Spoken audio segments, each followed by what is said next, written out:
in order for government to show that we do not have issues countrywide and that only one particular community has a problem with government, is a scheme that will not succeed. We know that Gen Zs have very genuine issues which the government has flatly refused to address.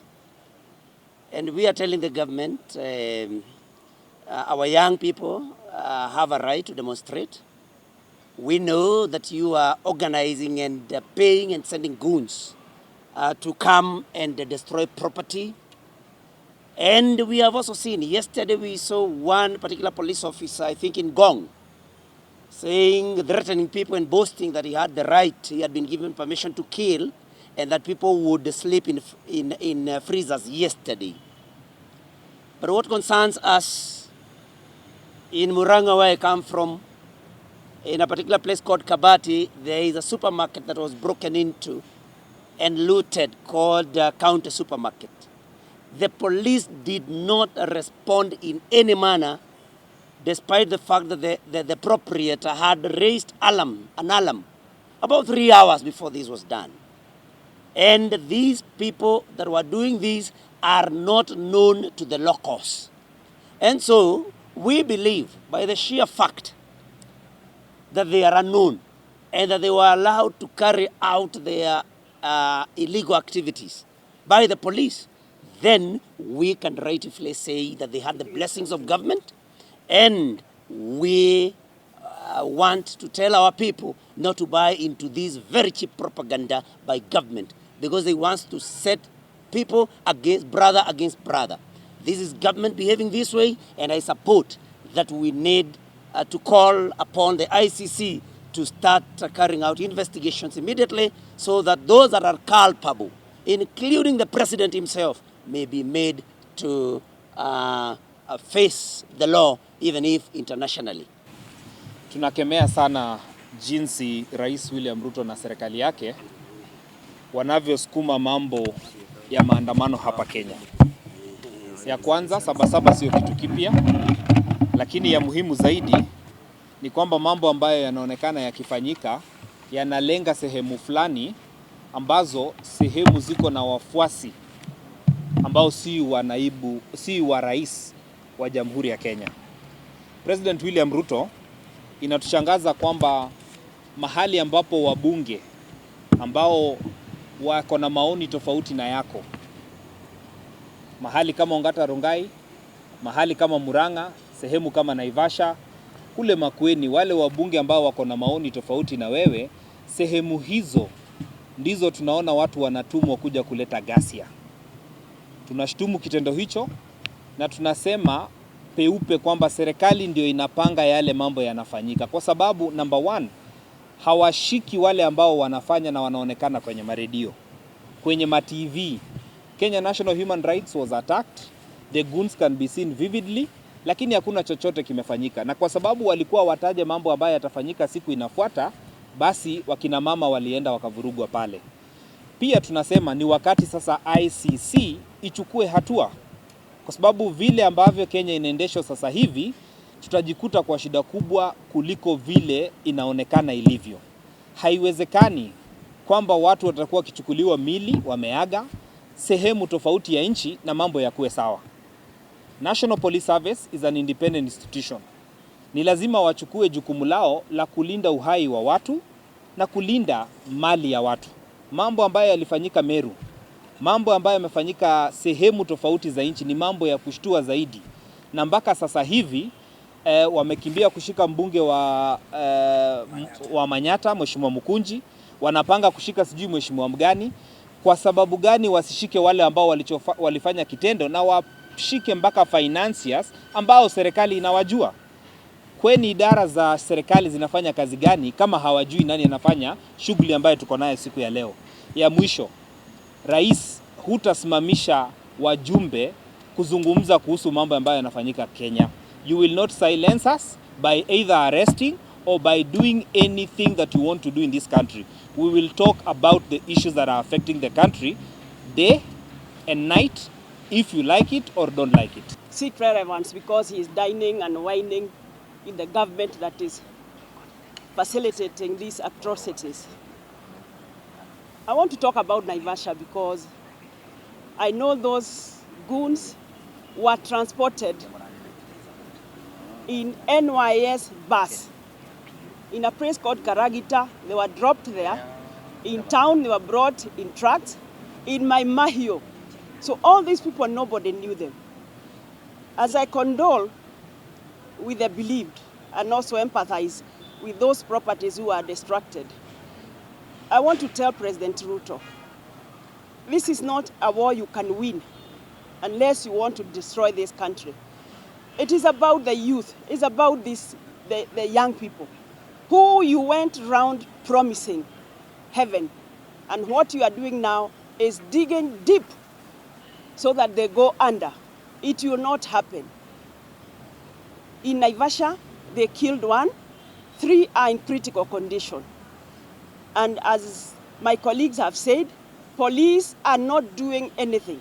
They didn't try to arrest the goons. We could see in the places goons walking with them. So it is not anything that is going to end.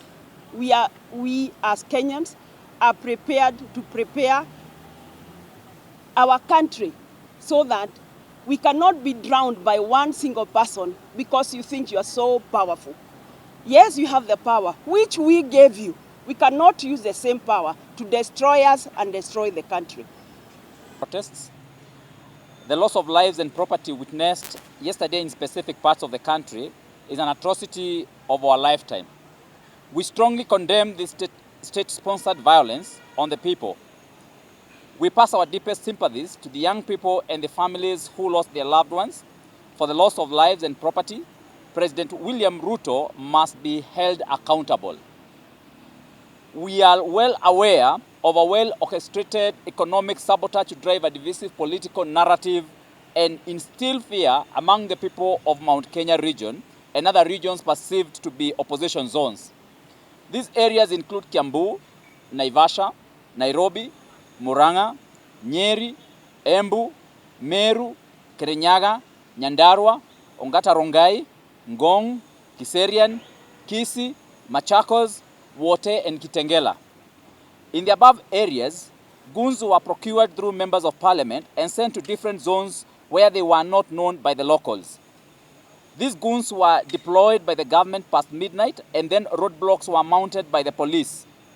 In these instances, the police supervised their activities. They had clear instructions to damage specific properties owned by people from Mount Kenya region. The 17 counties that experienced extreme and planned violence contributes over 66% of the nation GDP. This points a clear plan of an economic sabotage and purge on the people. In non-opposition zones, to some extent, demonstrations were peaceful and there was no looting or destruction of property because the government did not plan to deploy goons. For instance, in Nyeri town, goons were organized to loot and beat up journalists under police supervision and protection.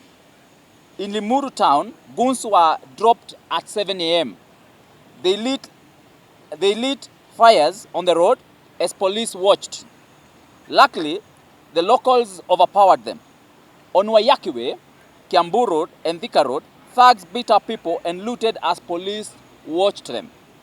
On Sunday, 6th June 2025, at a church function in Meru, Tigania West, Buri MP Mugambi Rindikiri, in front of CS for Interior, Kipchumba Murkomen, said that the supermarkets in Meru would be raided on Monday, 7th July 2025. True to his word, Maguna supermarket was raided and torched. How did he know about it before it all? He wasn't among the planners of the key planners. Why hasn't he been arrested or recorded a statement with the police?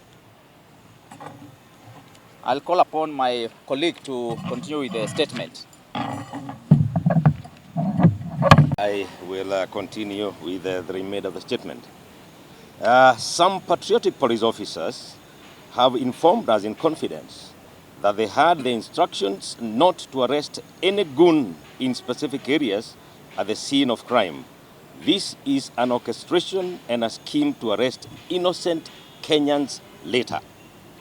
Notably, this morning, several innocent Gen Zs who did not perpetrate any destruction are being arraigned in different courts in a bid to suppress their rights under Article 37 of the Constitution.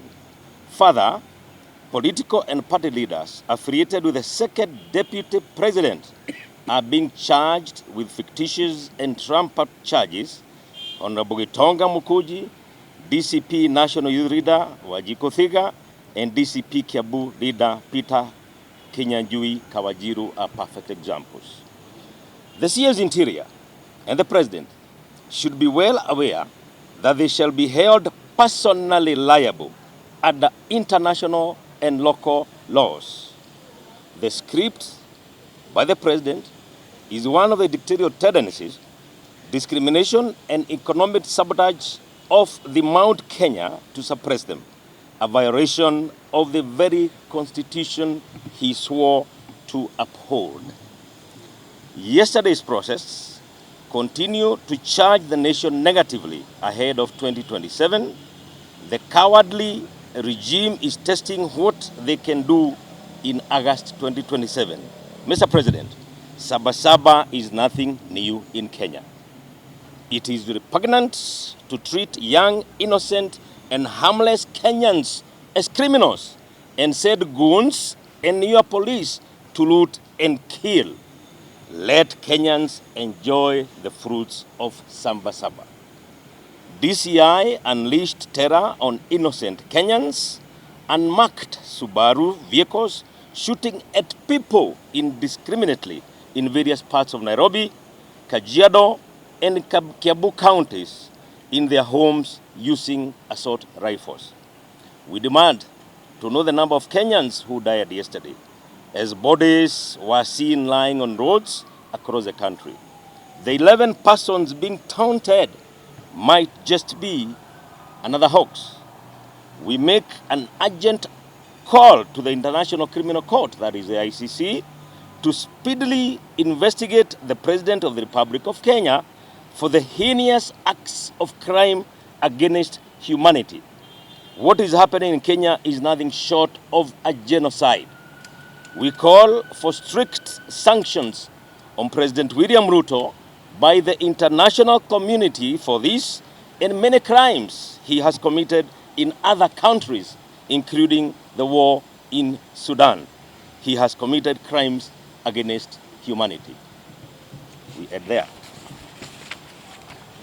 Thank you very much. I don't speak for DCP, but then our stand as members of the targeted community. We know that the problems that we are facing in this country will not be solved by leaders sitting together. It's about the young people. We have to listen to the grievances of the young people and act on the same. Nothing short of that will satisfy our young people. And they are clear. Their grievances are clear. Yes, intergenerational, but led by who? Yes, that's the question.